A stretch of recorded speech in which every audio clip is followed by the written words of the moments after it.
Welcome into Big Blue Kickoff Live, presented by Cadillac, the official luxury vehicle of the New York Football Giants. Thanks so much for being with us. My name is Madeline Burke, alongside John Schmelk. Happy New Year. Happy New Year. The phone number here, 201-939-4513. You can find us on Twitter, #GiantsChat. And as a reminder, you can find the archive of this show and our entire podcast network on the Giants mobile app, on podcast platforms everywhere, and giants.com/podcast. And I need to start this New Year's Eve episode of Big Blue Kickoff Live on Wednesday, December 31st, with an apology to those of you who are watching on video, because this morning, as I was leaving my apartment, I was this close. I had it in my hand to wearing my gray Germany Munich Giants sweatshirt. And our viewers could have been treated to us twinning on today's show. Guten Tag. I know. And Bad so job out of you. I apologize for the missed opportunity to our viewers at home. I will do better next year. Happy New Year's Eve. Happy New Year. Got any New Year's resolutions for us, Schmelk? Win more football games next year. How about that? That's a good one. I like that. We got a football game next year on Sunday. Yes, we do. So- First game. Isn't it crazy, by the way? Just think of when you were a kid and you're sitting there to think now it's actually 2025. Yes. It's just kind of insane. I know. I remember when it was the 1900s.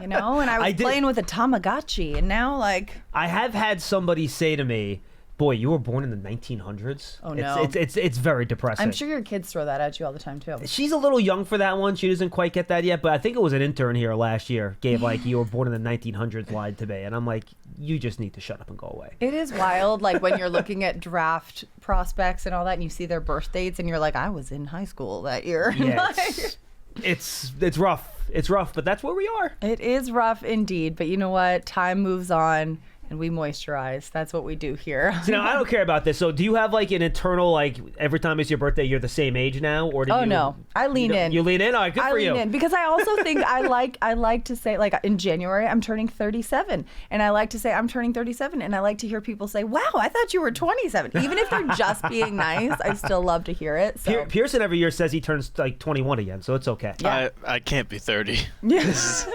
My mom still says she's 38. Welcome. That's adorable. Why 38? It's a good age. Just feels right, I think. It It feels feels young right? enough, believable. It's But a sweet spot. yeah, It's a sweet spot. You know, you got to lean in. You got to find yourself. Pearson, lean into 30. Trust me. Yeah. It's better than you think. Adulting is terrible. I mean, I think we can all attest to that and how bad adulting is. But, you know, you get past 30, your birthdays don't really matter anymore. You don't have the pressure of doing things on your birthday That's true. I anymore. mean, yeah. The pressure's off on a lot of things. 30s are the new 20s. That's what I say. 30 is the new 20 indeed, you know, and you get to be, you know, I don't know, even when I was in my 30s, or am in my 30s, and I go out to dinner with my dad, if I order a drink, he goes, you're not old enough to drink that. I don't think you're ever over 5 if you're a kid. Oh, trust me, there is nothing more satisfying. And I always used to roll my eyes at the dad jokes too, but once you become a parent, dad jokes are the best. They're only designed to entertain you, and that is the only reason you give them, so you entertain yourself, and it's wonderful. You get the sympathetic laugh, and you're like, all right, this is... Oh, well, no, that's not. See, now my daughter's getting old enough where you're starting to get the groans now, which Oh, is my gosh. which is even better. So you do it just to induce the groan from the child.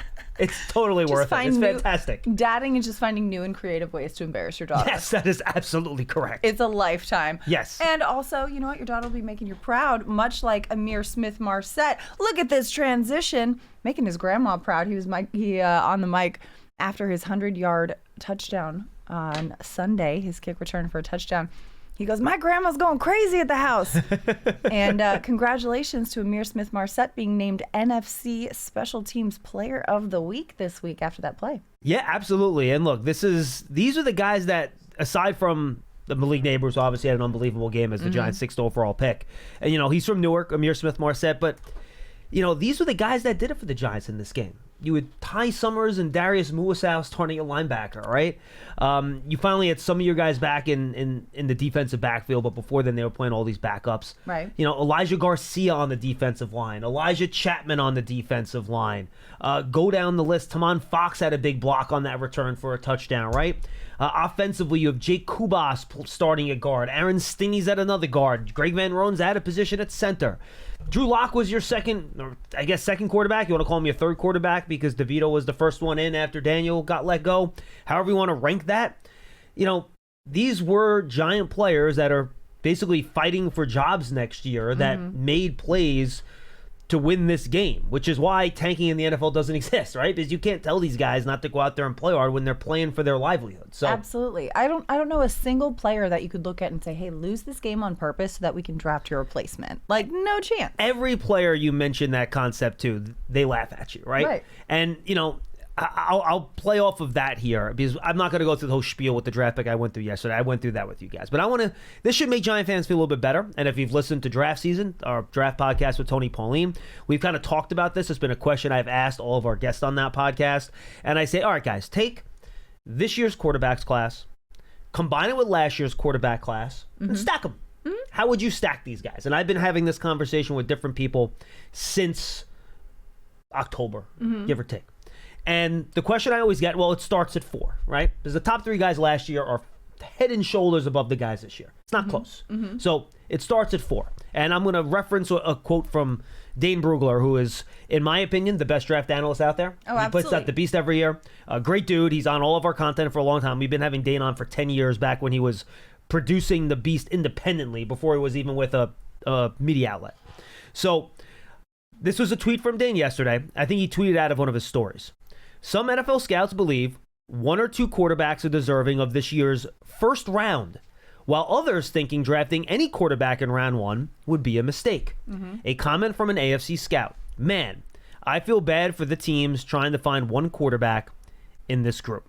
Okay? And I give you that for fans that are losing their mind over not having the first overall pick. All right, now, better than that, if you dig a little bit deeper into the thread, you have a couple replies here. So Brett Coleman, who does a great job. He has like hundreds of thousands of followers on his YouTube channel. Good NFL guy. He writes back, could very easily argue that the quarterback 1 this year would have been quarterback 7 last year. And then he gives the emoji, like the type of emoji, smiley face. Dane replies, yep, easily, at best, quarterback 4 last year for a few teams, but much more likely closer to quarterback 7 for most. That's interesting. And I also think, too, the benefit of this conversation is that we have nearly a full NFL season of watching these quarterbacks out of last year's draft. Yeah. And so we have a little bit more tape on them because the quarterback is a very hard position to translate to the NFL. How many top quarterbacks, top players that you've thought, oh my gosh, in college, this guy was phenomenal. Matt Leinart, Tim Tebow comes into the NFL and flounders, right? And then how many guys do you think, okay, this guy could be pretty good, and then they excel, So I think hindsight is 20/20 as well. I mean, you look back, I know people were pounding on the table thinking Josh Rosen's going to be a franchise altering quarterback. He is now going for his master's degree at Wharton and is in business school. And there are many lists of quarterbacks that have Zach failed in the first Wilson, round. a That's number correct. 2 overall pick. And so it is such an inexact science that we can say this right now, but we really do not know how these quarterbacks are going to translate to the National Football League. And even going back to last year's draft, you look at Caleb Williams, the consensus number 1 overall pick, being drafted to the Chicago Bears, a team that many a draft pundit said, this is the best situation for a young quarterback to come into. Yep. This is the most complete team for a young quarterback to come into. They are set up for success. The Bears are 4-12 and fired their head coach this season. So again, there is nothing exact about saying this is the move we need to make about changing the franchise. You can look at a team and think we're just a quarterback away. You can look at a quarterback and the entire league agree that that is the best one on the board, and it still not be enough to alter the franchise. Bo Nix, meanwhile, much later in the draft, he's got the Broncos on the verge of being in the playoffs for the first time since Peyton Manning. Look, and all these quarterback journeys are different too, Madeline, Exactly, right? And it's fit too. It's how this quarterback works with the scheme, with this 100%. coach, and the personalities and the mesh and all of that. I mean, just look at the quarterbacks that are going to be in the postseason this year, right? It looks like Baker Mayfield's going to be in. This is team 4 for him. Right. Okay. Sam Darnold could be the number 1 seed with a bye in the NFC. In fact, I think he will be, given all the injuries on that Detroit defense. Team 4 for him. Team 4 for him. So, and then even look at a guy like C.J. Stroud, who last year took the lead by storm. People Rookie think, of the all right, year. he's going to be the next great NFL quarterback. He's been bad this year. He's had a bad year. Texans have not been good this year. Sophomore slump. The only reason they're in the playoffs is because they're in the AFC South. If they're in a division different than any other division in the league, I feel fairly confident to say they're probably not a playoff team this year. Okay? Bryce Young. Everyone was ready to pull the parachute on him after last year. Right. He was better the last half of this year than C.J. Stroud was. Yeah. And by the way, Stroud has a better team around him than Bryce Young does. That too. So you just don't know what's going to happen. Now, with all that said, folks, I'm not saying, look, I'd rather have the top overall pick. Of course you would. It's better having one than picking 4 or picking later. If the Giants win this week, beat the Eagles, who knows what's going to happen with that. You'd rather be picking first. That's the benefit. You could throw a dart at the quarterback, see if it works. If it doesn't, you can always move on. Always better to have that opportunity. No question about it. But, like I said yesterday very briefly, you could have saved yourself from being in a Jameis Winston, Marcus Mariota 1-2 situation from, gosh, was that almost a decade ago now? Yeah, Probably something I remember. like that. I went to that Rose Bowl where those two played, and I was like, oh my goodness. But yeah, that was 2000. Yeah, it was 10 years ago. So look, quarterbacks in the top 10 have a much higher success rate. I'm going to give this other tweet that our buddy Dave Severtson, who does scouting for Our Lads, put out the other day. Here are the last 15 quarterbacks chosen between picks 11 and 32. So your non-top 10 first-round quarterbacks, okay? Here they are. Kenny Pickett, Justin Fields, Mac Jones, Jordan Love, Dwayne Haskins, Lamar Jackson, Deshaun Watson, Paxton Lynch, Johnny Manziel, Teddy Bridgewater, E.J. Manuel, Brendan Whedon, Christian Ponder, Tim Tebow, Josh Freeman. That does not include last year's picks, obviously. I think most of those names I think of, and I'm like, I can think of a few moments where they had a moment, and I think there's probably about 3 guys on that list that I can think are consistent game-changing. So, of those 15, Jordan Love. Franchise quarterback. Yep. Lamar Jackson's obviously the king of that group. Franchise quarterback. And then as bad as Deshaun Watson is right now, he did have a really good run. He had a moment. Yeah. So he had about 2-3 years where he was really good. He was a top 10 quarterback in the league. Right. So you're looking at best, if you're counting Deshaun Watson in that group, a 20% hit rate, 3 out of 15. If you're not counting Deshaun Watson, do the math. Right. You're looking at 2 out of 15. Right. All right. So, and Jordan Love, by the way, still has a pretty small sample size. I think, a similar exercise could be done with the number 1 overall picks. The percentage is much higher, though. Yeah, much higher, Correct. But still, it's not an exact hit. It's Oh, not no, I think top 10, you're probably looking at, oh, God, I'd have to go back and do the math, but it's probably somewhere between 50 and 60% hit rate. Right, Would probably be my guess. Yeah. And again, you're looking, depends what your hit rate is too, right? You're talking about, all right, good starter, average starter. If you talking about, Pro Bowl level guy, then yeah, you're looking at probably under 50%. But and again, it is what it is. And it's not like, oh, this one GM or this one scouting department thought that this player was good enough to draft number 1. No, entire league in agreement, in some of these players, and they may or may not succeed in those situations. Well, look, it is because the quarterback position is so important, right? I think that's the frustrating part of this whole situation with where you are if you're the Giants, right? Because right now, you don't have a quarterback under contract next year. You can easily bring Tommy DeVito back if you want based on his, undrafted free agent status. I think he's an exclusive rights free agent or something, one of those technical terms, whether you can bring him back if you want. So the Giants have to figure out what their quarterback situation is next year. And it looked like it could have been an easy decision, right? If you're picking first overall, you don't have to trade anything to move up to pick a quarterback. And again, if they like one of the 2 guys, maybe they don't. I don't know what the front office thinks about these guys, right? That's an easy solution to the problem. Whether or not it's going to be the right solution, time would tell. We have no idea whether these guys are going to work Cam Ward, Shedeur Sanders, whoever you like, et cetera, et cetera, et cetera. But now you're going to have to be a little creative, right? Who knows what's going to happen this week? The Giants could move up and down. Right now, they're 4th, as we spoke about yesterday. I can actually talk a little bit about the strength of schedule tiebreak situation this week with the Browns and the Titans, because I do think that's interesting. Keep in mind that the Patriots are playing a team in the Bills this week. That's going to rest everybody. Who knows what's going to happen in that game? Cleveland is probably not going to beat Baltimore because Baltimore's playing for that game, and Cleveland already beat them once this year with Dorian Thompson-Robinson. Don't think they're probably going to win that football game. Unlikely. And Tennessee this week, and I had it on the tip of my tongue, Tennessee has Houston this week, who's also resting everybody because they're locked into their spot in the AFC. So they could potentially win that game. And, of course, the Giants are playing the Eagles, who are likely going to rest all of their players. Right. So they could theoretically win that game. Who knows what's going to happen behind those guys? So the Giants could be picking anywhere from 1 to 7. I think 1's probably extremely unlikely at this point, given the tiebreakers. But they're going to pick somewhere in that range, and now they're going to have to figure things out here, right?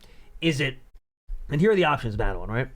Is it worth it to move assets to move up to pick a quarterback, because I would think a team like the Patriots, if they end up at first overall, they're not picking a quarterback. No, they just could did they that. could they pick Travis Hunter? Sure, but I think given the state of their roster, I think that's a prime try to get picks together type of situation for the Patriots. Absolutely. That'd be my guess. Right. Do you want to do that? Is there a quarterback you like at the bottom of the first round or top of the second round that you think is worth a dart throw that you can, put in there next year? And are you taking dart throws when you don't have a quarterback on contract? Well, that's the second part of it. Free agency comes first, right? Right. So, which is why also too, fans who are saying, "Oh, why'd they win this game? Why'd they do that?" Showing signs of life bodes well, I think, for free agency, because if you're a free agent, you don't want to come to an organization that is comfortable losing, that has a losing culture, that has no spark and no anything. I want to go to somewhere and say, okay, I can be a difference. I see what they've got going there, and I can be, especially for some highly coveted free agents who have options. It's not always about the money. I think these guys want to win, and if you look at it and say, okay, you know what, there is something, they're showing signs of life here. I think we can bring this thing over the edge. I think, as much as it's a detriment to the draft position, getting some spark, getting some success is good for the free agent market, because the rest of the league is watching and saying, oh, okay, this team, they got some talent. They got some dogs out there. I'd like to play with those guys. Yeah, look, my humble opinion is that I think the team, and Brian Dable basically said this too, when the team changes so much year, sometimes there's not somewhat, I'm not sure I believe in that momentum stuff, but the point you made is the point that Giants players made on Twitter after the game. So the players in the locker room feel that way, right? The bottom line is guys are going to go out there, they're going to try to win. That's how the game's played, and you can't just flick a switch. Like I made this joke yesterday. I'm sure if Joe Shane and Brian Dable could go back in time, win 2 fewer games last year, and be sitting here with Jaden Daniels, they do it. That's not how it works. Not how it works. That's just not how the football world works. And it's not a certainty that Jaden Daniels would be playing like Jaden Daniels in the New York Football Giants offense. Also correct. There's so many variables that go into this. Yeah. So then, to your point, depending on whether you take a quarterback in the draft, I think when you hit free agency, you have to figure out, all right, since I don't know what's going to happen in the draft year, especially depending on where the Giants are picking, I think you have to bring somebody in you feel comfortable playing week 1. Yeah. So what is that going to be? Is that going to be a trade? Is that going to be a free agent signing? How much are you willing to spend on that guy? Those are all questions that now the Giants are going, and they're going to have to, even if they were picking first, those are questions they're going to have to answer anyway. But it becomes, I think, even more complicated figuring those scenarios out now, given you don't have that easy answer. We completely control our own destiny in the draft. We're picking first. We control the draft. We can go whatever direction we want now, and which is, again, why I understand why fans are upset, why they're mad, and I get it. And part of me was too. I totally understand that. You don't control your own destiny now in the draft. Right. It depends on what's going on in front of you. Last year the Giants, watch Hard Knocks. They would love to draft one of those quarterbacks. They just couldn't do it. Right. So, and also to trade up and get a quarterback that you want. I mean, I see people making the comment about how, Joe Shane's son was like, swing for the fences, get Jaden Daniels. To trade up and get Jaden Daniels, the team that owns that draft pick has to want to trade out of it. Takes two to tango. Also, so it's not like, oh, he didn't do that, shame on you. No. There was not an opening for him to do that, even if they wanted to. Hindsight is 2020 though, and it is every year. But speaking, we got a lot of questions about this team, and the calls. We got some calls. Let's do them. Are lighting up. But first, Giants fans want to make sure you go and subscribe to the Giants Huddle podcast. It features long-form interviews with Giants players, coaches, and front office staff, past and present. Plus, hear from the best analysts covering Big Blue and the NFL. Search for Giants Huddle and subscribe on your favorite podcast platform, or simply go to giants.com/podcast. And don't forget, if you are on Apple Podcasts, leave a 5-star positive review for all of our Giants podcasts. Like, comment, subscribe. Let us know what you think. 201-939-4513. So what was it like, by the way, doing a happy, rapid reaction with O'Hara after the game? It had been quite a while. I blacked out. I don't remember. I don't remember what we talked about. All I know. A lot of 80s movies, maybe? Suddenly I'm like emailing it to Pearson, and I'm like, oh, wow, that's done. That went by fast. So by the way, that's up there on the Huddle podcast feed right now. And also, I did an episode with Brian Boldinger. That's up there from yesterday afternoon. And Hangout. And Hangout just went up. Hangout's up too. And Giants Hangout with Madeline, Mr. Sitak, and Russ Salzberg is up there as well. So you can check all those out in the Giants Huddle feed. Check them all out. Giants Huddle feed. Like, comment, subscribe. Leave us 5 stars.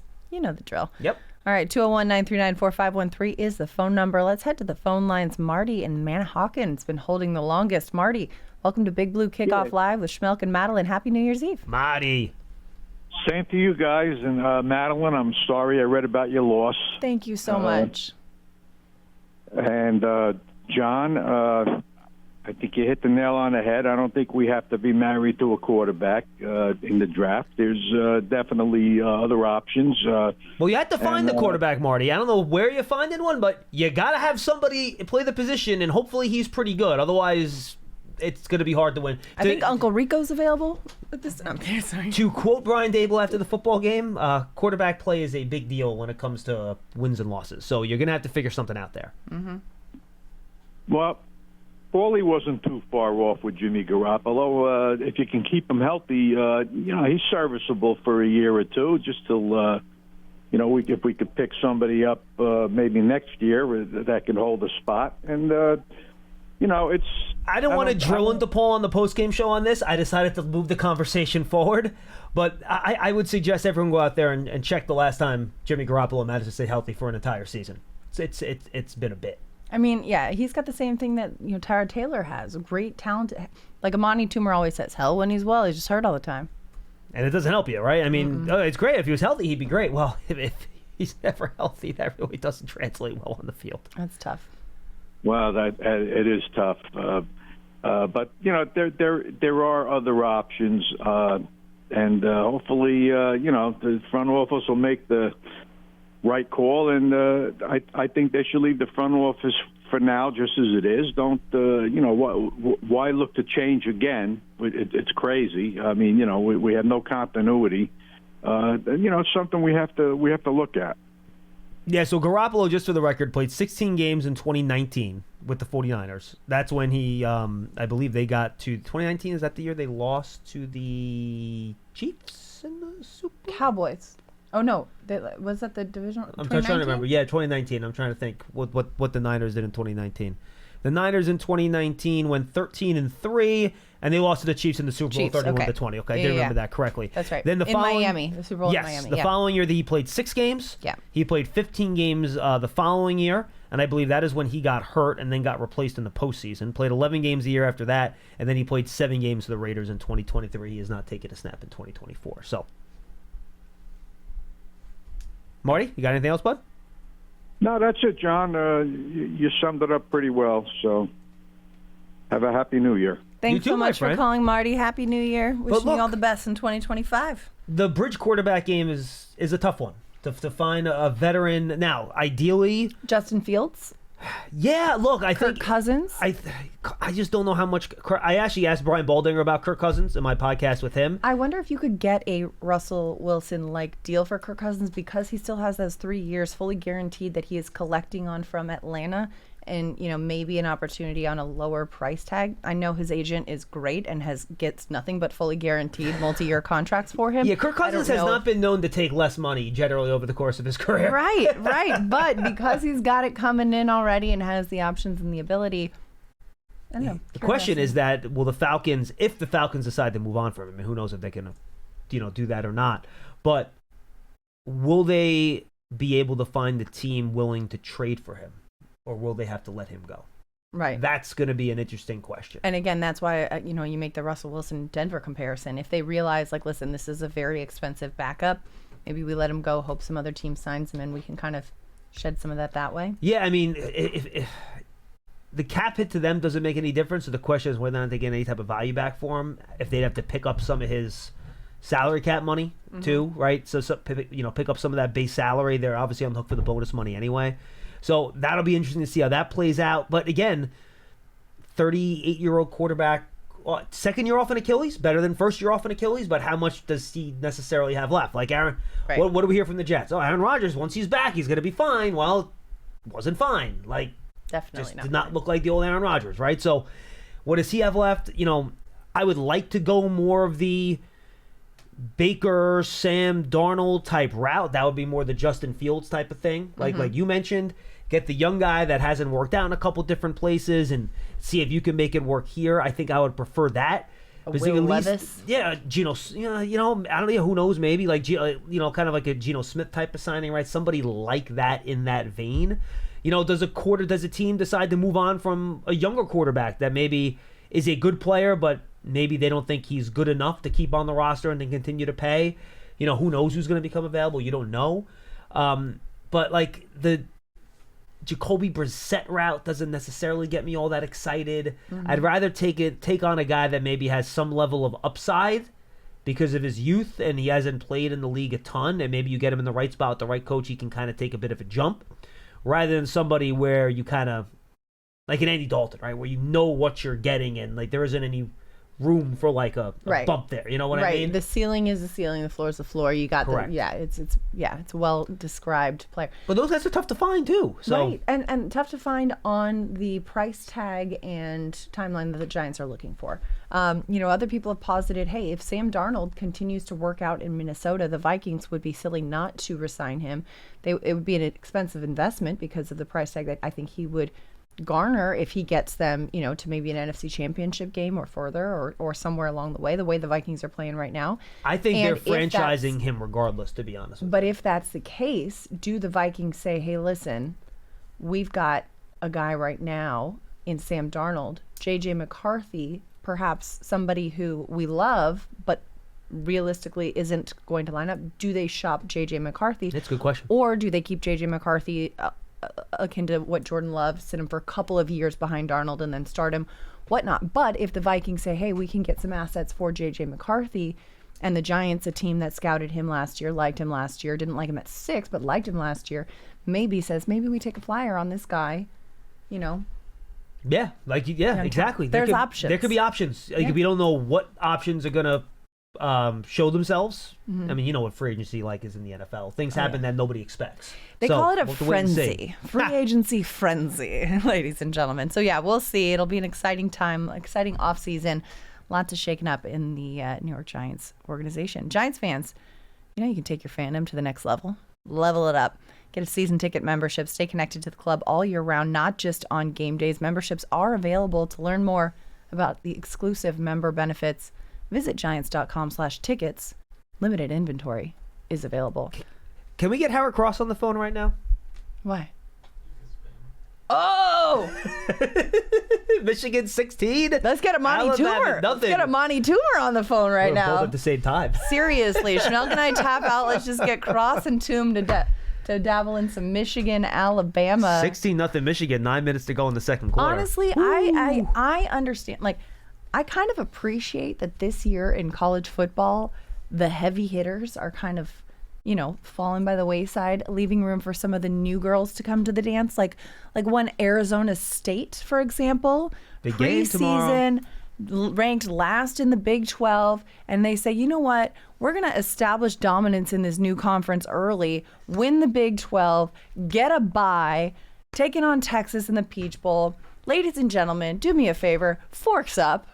In case you didn't know, I am a Sun Devil. And So now, it's now, not obvious. so Pearson, now we need to get Charles Erdman in here, who is a Texas fan. That'd be fun. And you can do what is that? Spikes up? What is Hook'em. that? Oh, Hook'em is Texas. Well, Hook'em's Forks up. Forks up. It's a pitchfork for the Sun Right. Devil. And it's Hook'em horns for Texas. I Hook'em know. horns. Forks up, or also Fear the Fork. So it'll be forks versus horns. Exactly, and it's also kind of it's just the difference of one finger. So what, the forks is 3?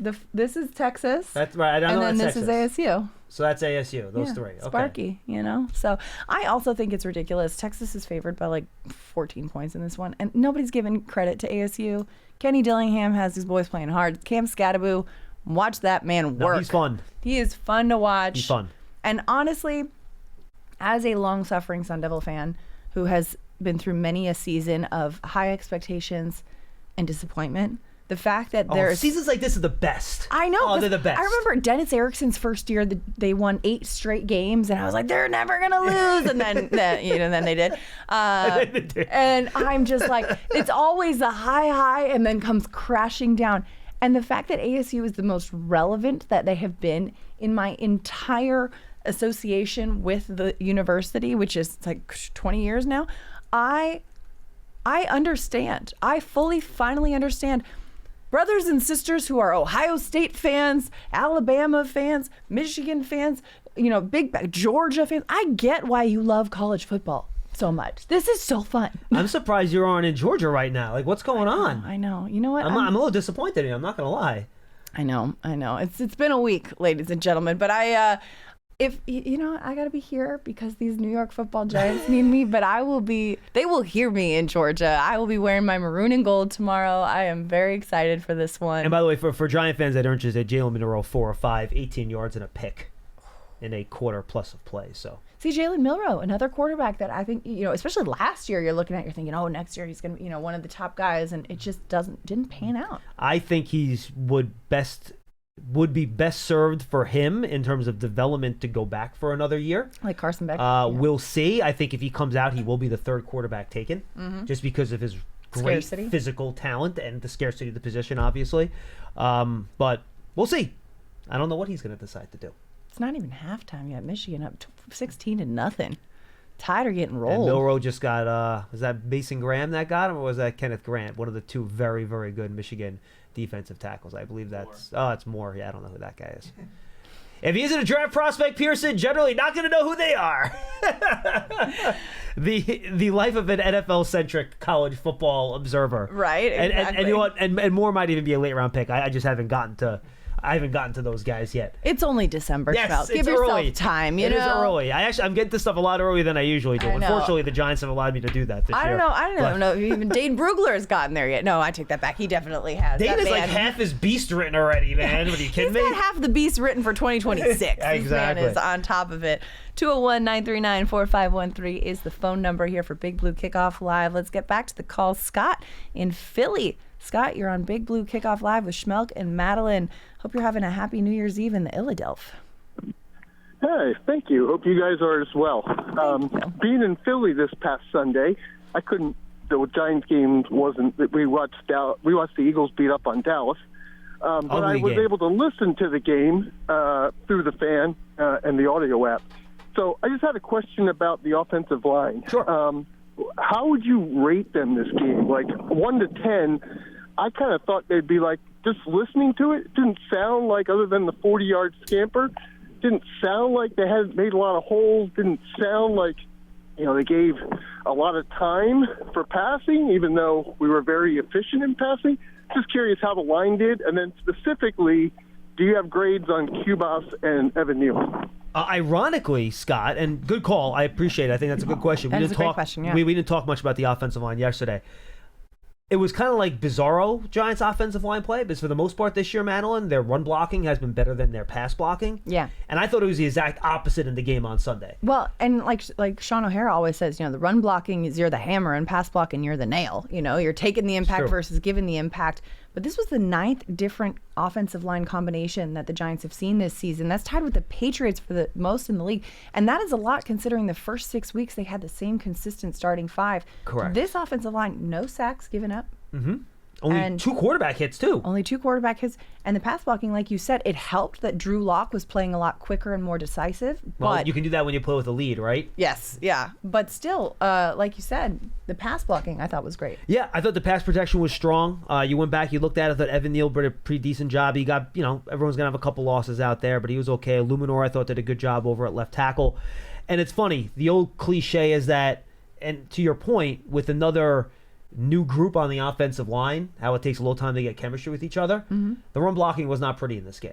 Like, you look at Tyrone Tracy, what he finished with, 65 yards in the game? 59 yards. And he had a 40-yard run. And he had an average of 3 yards per carry, which is, I think, the more important thing, because he's usually a guy who gets like 5, 6, Correct. 7 yards a carry. So look at it this way.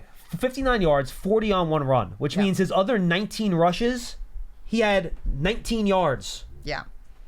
And this was a situation, and I think one of the good things the Giants offensive line has done this year, Madeline. Well, and also you got to point out Drew Lock finished with 5 attempts for 0 yards and a touchdown.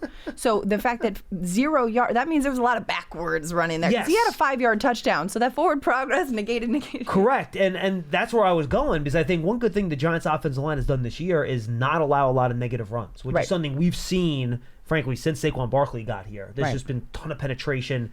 Once you get him, you know, trying to skip and bump and that sort of stuff, you lose yards. The Giants have done a great job not losing yards on run plays this year. But in this game, there was a lot of guys in the backfield. Right. Now, part of that, I think, were the Colts saying, look, the Giants passing game has been a struggle this year. We're not going to let them run on us. So I think part of it was a numbers game. But if you just look at that first drive, I think on the Giants' first run play, They're trying to pull Jake Kubas around the center. Greg Van Roten steps back. Kubas trips over Van Roten's foot, falls down in the hole. Tracy knocks into him. He gets knocked back for 2 yards. The next play, there was another miscommunication. It was another 2-yard gain. It could have been a bigger one. And I just think you saw throughout the game the chemistry and working off of each other in the run game. You can noticeably see that these guys were not comfortable playing with each other in those spots. Yeah. And I think this was probably the worst run blocking I've seen from a Giants offensive line all year. And again, I think it had to do with the fact that new people, even older faces rather, like Greg Van Roten was in a different position at center. Kubas, again, undrafted free agent. Stinney was in there after missing last week, the concussion. I just think having a lot of different faces in different places where they haven't played together really hurt the run blocking in this game. I'm also curious when you look at this game, this Colts game from week 17. A lot of times, a lot is made about, certain players have really good games against certain teams. Like Daniel Jones in the beginning of his career always played really well against Washington, right? Certain players have a team's number, or certain teams have another team's number. Oh, this team has beaten this team every time for the last decade, like the way the Eagles-Giants matchup is sometimes. Gus Bradley defense, Brian Dable offense. The last time these two teams met in 2 years ago, Giants put up 35, 38, I want to say. This time, 45, the most points under Brian Dable's head coaching tenure. I think the way that it matched up as well, in the passing game especially, That's a good point. was favorable to the way that the Giants offense runs, on top of the way that the team executed. But I think you have to consider the design and the options and the availability in this one. Yeah, and Gus Bradley doesn't do a lot of disguising, right? Right. You know what he's going to do. He's going to run that cover 3, and that's what he's got, a lot of single high. And if Brian Dable knows what's coming, he'll scheme it up. Drew Lock's not going to get confused by pre-snap look, post-snap movement. He knows where to go with the ball based on the defensive look. And there were also, frankly, the Colts just were poor tackling in the game. They're really poor tackling team all year. But yeah, I think you're right about that. I think Brian Dable knew what they were going to try to do. There's not a whole lot of disguise there, and I think Drew Lock executed it. Absolutely. It was probably the best game a Giants quarterback has played in almost 5 years. I mean, he was unbelievable. Unbelievable. I mean, there was a point in the fourth quarter where Drew Lock had more touchdown passes than incomplete passes. He finished with 6 incomplete passes and 4 touchdowns, so didn't finish that way. But still, in the fourth quarter, I tweeted it out. This is still a thing right now. Unbelievable. Very efficient. I mean, it also helps when you have a guy you can throw the ball to 1 yard past the line of scrimmage and he runs 30 yards for a touchdown. Helpful. But he's getting 30 yards. He's getting all that yards after Correct. catch because of the decisiveness and the quickness with which Drew Lock is getting the ball out. Because if Lock is throwing him the ball a second later, then Nabers is catching that ball in contact, but instead he's getting the ball with enough room to make that move and do that, which is, I think, a lot of the struggle that we've seen through the quarterback play throughout the season. Is quarterbacks, whomever they are behind the line of scrimmage, holding the ball a little bit too long, burping the baby, and not giving the receivers enough of an opportunity to create those yards after catch opportunities. Yeah, they got the ball out quick. And again, when you play with a lead, you can control how you want to pass the football, right? Yeah. You don't have to do those 5-7 step drops. You can use play action. You can move the pocket. You can do quick game because you're not playing against the clock. You're not playing against a 2 or 3 score deficit. It allows the offense to control the game. And I think we've seen one of the reasons the Giants pass rush has fallen apart a little bit over the past, 7-8 weeks is because the other team has controlled the game. So they haven't had to throw the ball and drop back 5-7 steps and do all that sort of stuff, right? So I think game flow has a lot to do with all that. I agree with you 100%. Yeah. This is a really great stat on social media right now on what do you got? Twitter.com. Austin Abbott. X.com. X.com. I still will never call it that. Neither do I. Yeah. Neither do I. Tweeting out Malik Nabers as a rookie. More targets than Jamar Chase. 162. More receptions than Justin Jefferson, 104. More yards than Garrett Wilson, 1,140. And those veterans have played every game. Malik Nabers has missed 2 games with a concussion and still has these. Not Jamar Chase as a rookie, not Justin Jefferson as a rookie, not Garrett Wilson as a rookie. This is impressive. Yeah, look, he's the Giants' top weapon, and Brian Dable made it a point that he was going to get him the football. Yeah, and he's 30% of the offense right there. What gets me the passing game. what made me excited about him in this last game is that since he missed those 2 games with the concussion after week 4, the explosiveness with the ball in his hands hadn't shown up, and I couldn't really figure out why. The last couple weeks he had been making a couple more of those contested catches downfield on deep passes. But we still hadn't seen the run after the catch stuff, and that's really what he was so good at LSU. And it was that's hard. a lot of timing and placement too, right? I think so, though. In this game, it was just passes the line of scrimmage. It's not like he was getting the ball on the move. He was getting it at a standstill and then just kind of took off, right? So, yeah, but that's why the Giants picked him sixth, right? Because he's a guy that you can get the ball to. He can make your offense move. He can make your quarterback look good. And it just brings a different dynamic, and it shows when everything's going right what type of player he can be when things are going right for the Giants offense. And he's going to be a big part of that because as a 6th overall pick, he's going to be one of, if not the focal point of this offense for as long as he's here. And the fact that he's been the focal point of this offense and has done so with such high volume numbers with 4 different quarterbacks throwing him the ball and has been able to develop that chemistry, that consistency, that reliability, whomever is under center. That is a big important thing too, because as the Giants continue to build this team and look to the future and say, okay, who are we going to get at quarterback? It's not like they have to consider, okay, who's going to fit best with this player? He's shown whoever's there, throw it up, I'm going to catch it. And he said that, throw it up, I'm going to catch it. He's done it with Tim Boyle, he's done it with Julak, he's done it with Tommy DeVito, and now he's done it with Danny Jones. Just go down the list. Go down the list, no matter who it is, he is there. He is reliable, 1,000+ yards and counting with a game to go. And he and Tyrone Tracy, too. Just congratulations to the two of them. 3rd rookie duo in the NFL. I don't know if you guys have heard that stat yet. No. But it's a great accomplishment. And again, we mentioned 1 game to go. The Giants-Eagles season finale, Week 18 at the Link. You don't think they're playing anyone, right? I am... Okay, so I'm conflicted on this because... Tell me about your confliction. The Eagles are locked into the 2 seed. They've got the NFC East. They are good to go. There's nothing to be gained or lost by losing by getting anyone hurt. Sometimes, I'm a big proponent though too, like if you rest everyone when they're able-bodied, I think there's a little bit of a rust going on into that situation too. You want to keep guys in a rhythm. I mean, look at when you see teams in the preseason that don't play any of their starters, how the first 4 weeks of the regular season go for them, right? There's a little bit of okay, let's get into the rhythm. You want to be in a little bit of a rhythm and a routine with these guys. Yes, it's a physical sport, but whether you're playing Week 18 or Week 1 of the playoffs, somebody can get hurt. I think there's a benefit to playing. I don't think, if it's like last week was for Philly and it's a blowout game, you pull your starters late in the game. Absolutely. But I think there is a benefit if I'm the Eagles to putting the starters in. Also, Nick Sirianni. I look at the last time the Giants and Eagles played. Saquon Barkley is on the verge of a regular season rushing record. Yep. Single game record. Yep. Single game record. Single game rushing record. Nick Sirianni says, hey, you want to I'm going to put you in. Saquon says, no, it's good. Let those young guys eat. Sirianni is the type of guy who thinks about these things and is like, go get that record. Saquon, I know, is the type of guy who's like team first. I mean, he gets 2,000 yards. He tweets out 2K, say, thanks to those guys up front. I can't do it without my offensive line, that kind of thing. However, there is a different weight that comes with a single game rushing record and Eric Dickerson's single season rushing record. And when Saquon is 101 yards shy of that record, I think the petty in Nick Sirianni is going to want to say, look at this. I took your best player and look what he's doing. Let's get him on the field. But he's not going to put Saquon out there without that starting offensive line, without those starting players. So I think if he's thinking petty, build on it, let's make a statement, much like BYU did to Colorado. I want to show you guys that I know everyone's talking about this, but I want to show you, I want to be decisive. If he's thinking that, I think he plays the starters maybe for a half, maybe sees how it goes and pulls them. Or, I don't know. I'm conflicted because part of me thinks too, he's like, listen, let's bubble wrap everyone. Let's keep them healthy for when it counts and go get a chip. Can I follow-up question for you? Yes. Are we sure it's Nick Sirianni making this decision? No.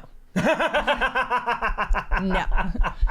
This smells like a Howie Roseman decision to me. Absolutely. If Howie's making the decision, he's like, sit him down, shut him down, put him in some... And that's what I think's going to happen. Could you just imagine if you're the Eagles, and right now has as good of an odds as any other team in the NFC to go to the Super Bowl. Okay. Right now. Them, Lions, Vikings, whomever else you want to put in that conversation. You could easily argue the Eagles are the favorite to go to the Super Bowl this year. Yeah. Out of the NFC. If you have Barkley in there, or Lane Johnson, or A.J. Brown, and they get rolled up on, and he's going to miss a playoff game, Philadelphia's going to like burn your facility to the ground.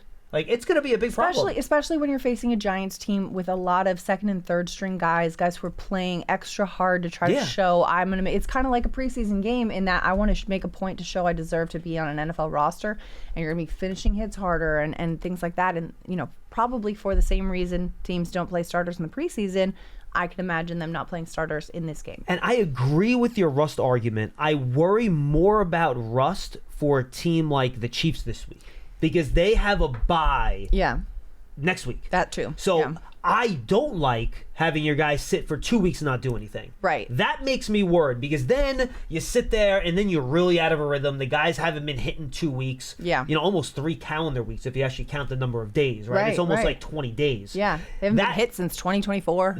Correct. That would concern me if I'm the team with the bye, right? And you're resting guys. I would worry about that.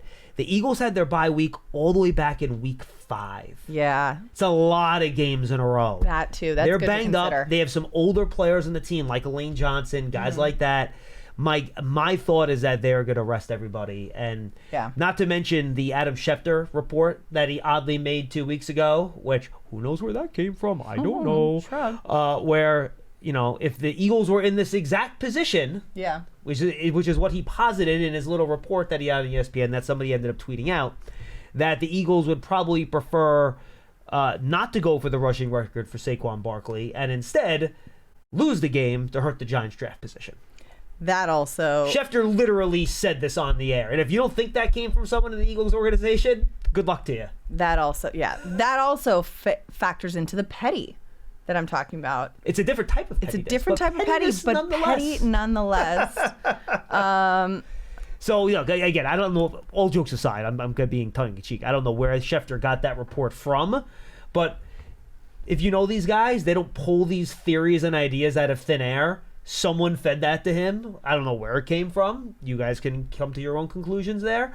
But with all that being said, I would be very surprised if we saw... Now, again, you can't bench everybody. You only have so many guys on your roster, right? So you have to pick and choose.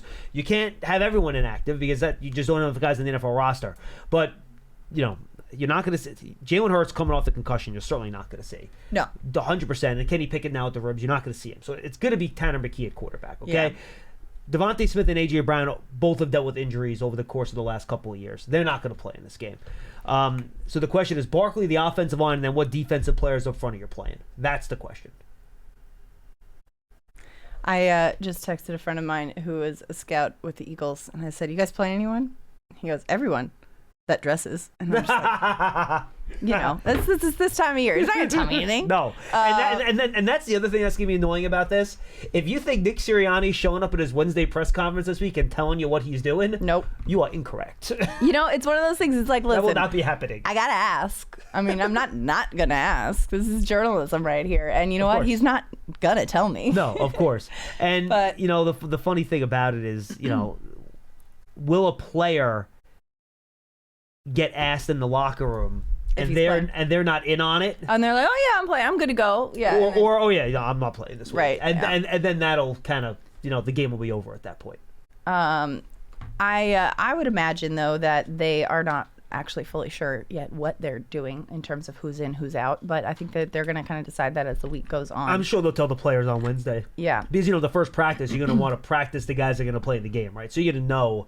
Now, the media's not in practice, but you'll know from the practice reps on Wednesday who's probably going to play in the game. Yeah. It's also, too, when you think about the rest versus rust factor, I kind of liken it to, like, if you're a runner. You run every day. You get out there. You go for your 2 miles in the morning, whatever. You run every day. You're fine. You go, you do your run. You get your coffee. You go to work. Lather, rinse, repeat. But say, you're one of those people who runs every day. And then, the holidays happen, you're a bit busy, you're traveling, you're with friends, you're with family, you take a couple weeks off. And then you go back to your usual run that you did every day, the same, 2-mile loop.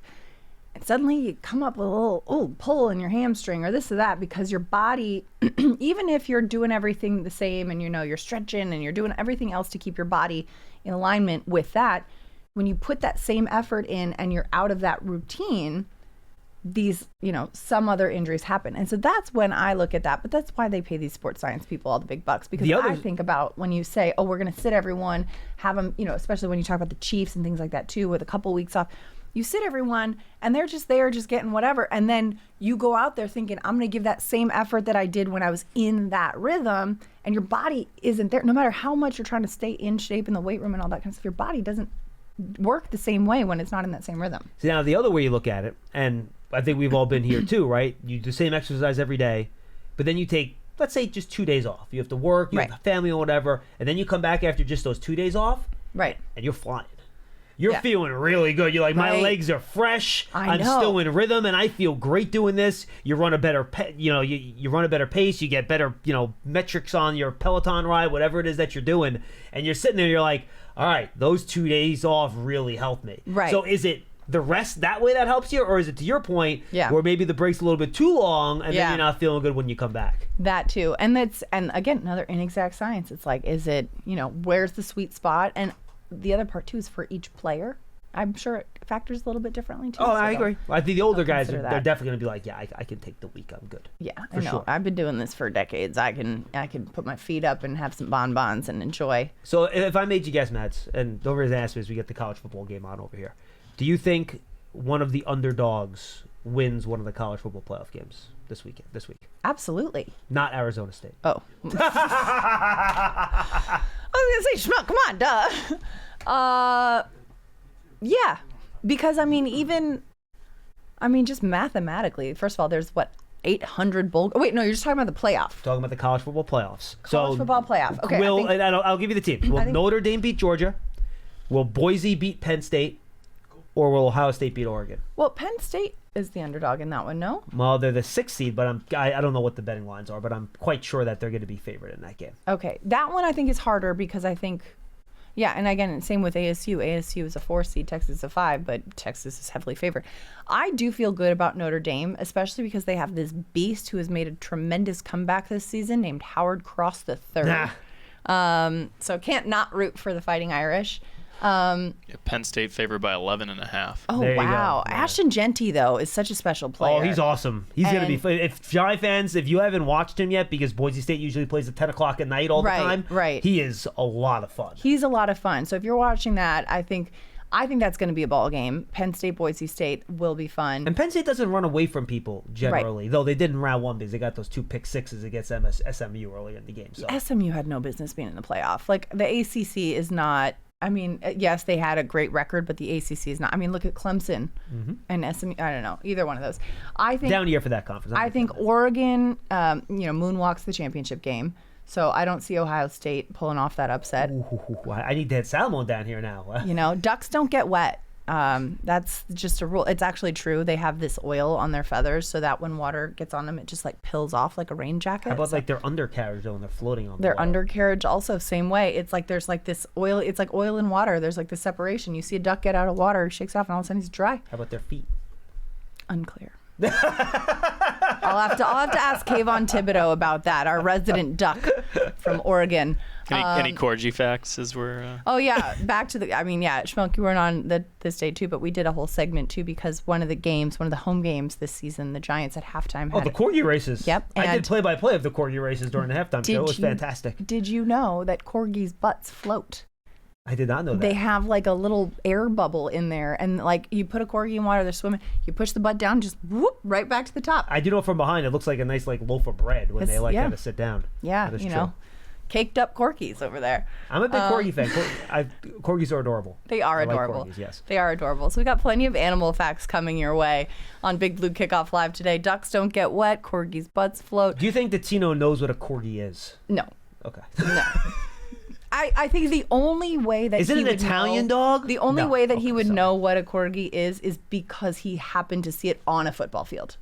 You don't think the Queen of England with corgis would do that for him at all? He doesn't think whales are animals. I don't think that. What? I don't think that he follows the royal family closely. Ask Paul. Ask Paul if whales are animals. What does he think they are? And just see where he takes you. What does he think they are? He thinks you have to walk to be an animal. Okay, so then, but what about even humans? walk? Technically, you're kind of like animals, but So humans are animals. Okay, Like, but birds are animals. Yeah, that's a whole nother thing with but him. birds can walk. a whole nother I mean, you've seen a pigeon walk, you know? Yes. You think you've ever seen the same pigeon twice?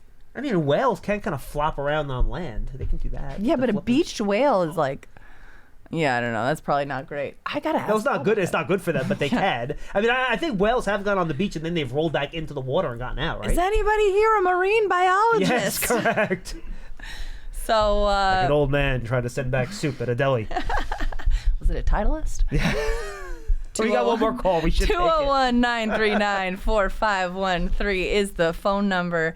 Let's head back to the phone lines. Pete in Staten Island. Pete, you're on Big Blue Kickoff Live with John Schmelk and Madeline Burke. Got any animal facts for us? Guys, How you Hey, doing? Pete. Happy New Year. John, the last time I called in was last year, and you and I were going at it head to head when I was talking to you about McKinney and Barkley walking. Okay. And you asked me, well, what about McKinney? And I said, because he's not going to get paid. All right. And this all go back to my phone call now, which has to do with all this culture nonsense that I'm hearing about. Okay. Culture ended when free agency started. Okay. And I posed this with Carl Banks this morning and you know, because he was talking about culture and culture wins and this and that. And I said, well, how's all that culture done for us in the last 10 years? How'd that culture wind up doing after last year? Well, Pete, I do think you develop Where does a that come culture from? every individual year within the locker room. I do agree it's very difficult with the way the rosters turn over to bring that from one year to the next, unless you have, you know, somebody like a Tom Brady or a Joe Burrow Jalen that Brunson. kind of embodies that in them and brings that from year to year. Right. And my question to him was, does a player stay for culture or does he leave for money? So that's where it ends, John. No, I mean, look, Pete, we all know that. Free agency, largely speaking, is about the money. We know that. Yeah. I mean, All cash right, so does then rule you everything can't bring around up a me. culture argument. I didn't bring up a Nobody culture can. argument. I'm not saying you did. Oh, okay. Okay, I'm well, saying that I'm what I've sorry. been reading, and you know, Bob Popper and Carl. And Bob didn't bring up everybody else culture talking either, about Pete. Culture and this and that. I'm not buying it. Well, and I Bob don't- didn't bring that up either. I Because don't- the player will get his money and then say, I'm leaving. Well, how come you're not staying? We're trying to build a culture. Well, I would So say they're when paying I me think to more money. Madeline's point though, Pete, when all things are equal and Yeah. a player's picking between two almost identical offers, then I think the other stuff does come into consideration. For example, Yeah, and I do think sometimes, I don't think it is the all deciding factor, but I think it is a factor. I mean, think about this. Like if somebody offered you, you know, a ridiculous sum of money to do a job that you don't like or to do something like that, it doesn't always come down to just the dollars, although yes, that is a big factor for it, but you have to consider, you know, lifestyle and other factors as well, and culture and building something and being a part of something matters to some players that I have spoken to, and I know that. I mean, Dexter Well, Lawrence, for example, has a if you can Giants give me- tattoo on his. Give me a list of anybody who's turned down less money, and I'll buy that. oh no, again, I don't think Madeline's saying that they're Yeah, I'm going to not turn saying- down more money. No, that's not what I'm saying. No, I'm saying that it's a factor in the decision. And I think that when things are relatively equal, if you have a certain number that several teams are coming at you in the ballpark of, the culture is a factor in swaying you towards one direction or another. Yeah, Pete. And by the way, the reason I was, you know, I did not think that two teams were going to come with the size of the bag that they did for Saquon and McKinney last offseason. That surprised me, especially the McKinney number. I don't That think number anybody- was much, much higher than I thought it was I going don't think anybody saw the Eagles putting up that kind of number for a running back. I mean, Howie Roseman never, yeah. So people surprise you. Well, Joe Shane thought that, didn't he? He definitely thought that. He even said it in Hard Knock. I wasn't Joe Shane. It was, I believe, Chris Rossetti. Was it Chris Rossetti that said Yeah. the Eagles in that one meeting at Hard Yep, Knocks? Who's Chris our Rossetti. pro personnel guy? Yeah, and the other thing, John, is look, you know, we're coming up on Black Monday here, and I know you really don't like to discuss this. You got one caller who calls in all the time, and he complains about the team. Naturally, I forget his name. I think it's Hugo. Is it? Wilson or Charlie? Which one? No, not Charlie. I actually love Charlie, and Charlie was on the money with Daniel Jones. That's for sure. He calls him Gomer Jones, but Wilson, Hugo does call up. Yeah, Hugo's a caller for sure. Yeah, I'm not sure if it was that guy or not. He does. You and him were butting heads last week because you were saying to him, "Oh, I'm not going to go into the firings or who's getting fired and who's not leaving or whatever." Hey, look, Pete. I always say the same thing. If fans want to call in and express their opinion on that stuff, you're more than welcome to do it. And I always say the same thing. As someone that's friends with these guys and I work with them, I'm just not going to go there as a human being. I don't think it's the right thing to do. And whatever decision Giants ownership makes after the year, that's the decision that they're going to make. But if you have an opinion on it, feel free to express it. Well, my opinion is that Joe Shane should be fired along with Brian. I think you can't, in my opinion, you can't keep one and fire the other. Joe's roster building in my opinion, has been horrendous. The first year's draft was terrible. The second year's draft was terrible. Third year, okay, we got a couple of keepers for sure. Right, obviously Nabers is easy, right? And Tracy at fifth round, I think it was fifth round, maybe fourth. Fifth round is a hit. As far as I'm concerned, the other three that everybody's touting, Phillips, Newman, Johnson, the jury is still out on them guys. So you can't call in my opinion, you can't call those hits yet. Matter of fact, Phillips just had his first interception since high school the other day. All right.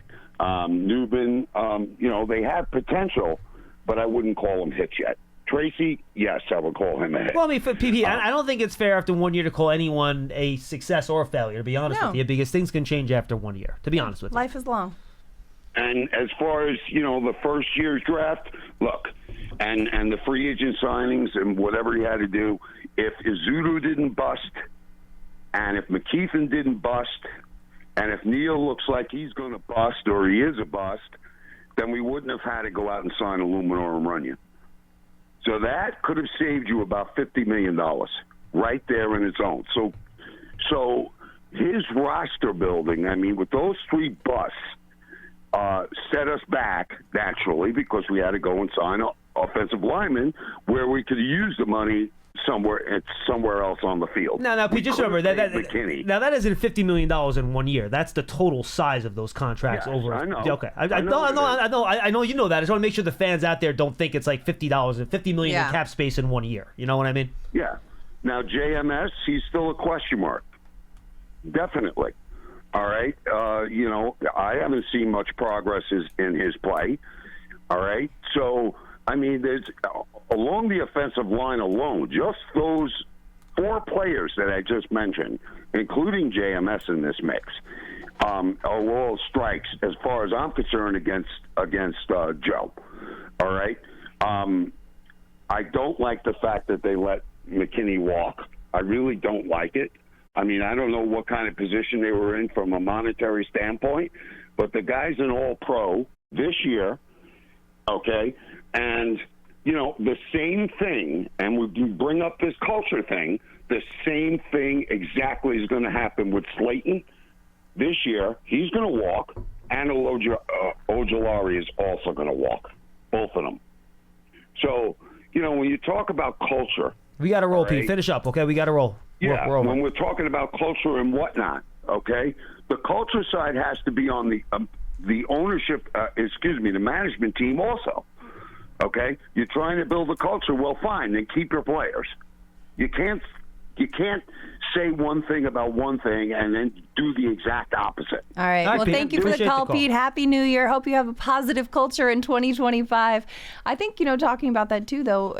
Yeah, I don't think, by the way, no one in management said anything about culture, or Brian Dable said anything about culture after the game either. I think it's one word that people use relatively, and I think some people, hone in on one detail and don't like it as much, and that's fair, and you can air those grievances, and we're here to listen, Pete. But I think also, and obviously we don't have important to consider, and we don't have time to go through all the draft classes right now. No. Yeah, it's just important to consider too in terms of if you're saying, and I would never, wish for anyone to lose a job, but if you're saying, we need to start over again, at some point you have to consider how desirable a job it's going to be. If you look at, oh, well, this guy was given 2 years, this guy was given 2 years, this guy was given 3 years, it's a short leash. It's going to be harder to get some of the top talent to want to come to a job if they know that it's a quick trigger if one thing goes wrong. And does it hurt your player development? Absolutely. When because you're new coaches and new front office with a different outlook, they might look at players differently, and then all of a sudden that starts from scratch. I've made this analogy many times with Sean. It's like when you do a kitchen remodel and you're living through the dust and it's chaotic and whatever,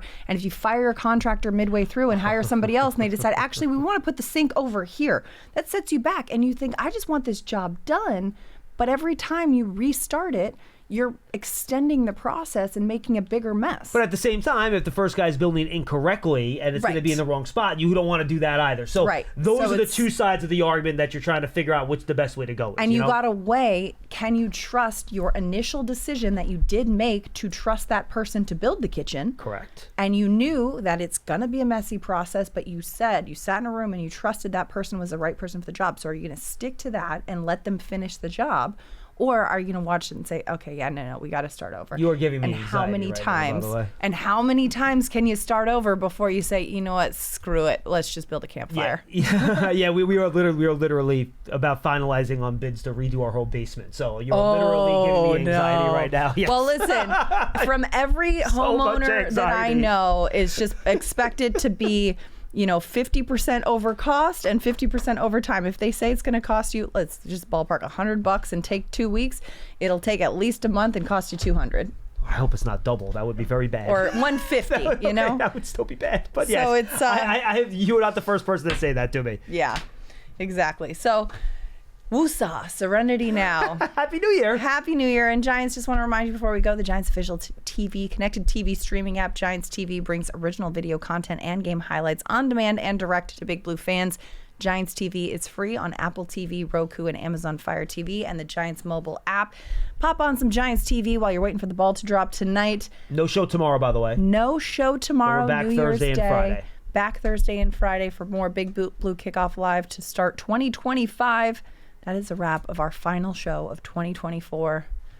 John Schmelk, it's been a pleasure. Always fun. Always fun. For John Schmelk, I'm Madeline Burke. Thanks for listening to Big Blue Kickoff Live, presented by Cadillac, the official luxury vehicle of the New York Football Giants. It's part of the Giants podcast platforms everywhere and giants.com/podcasts.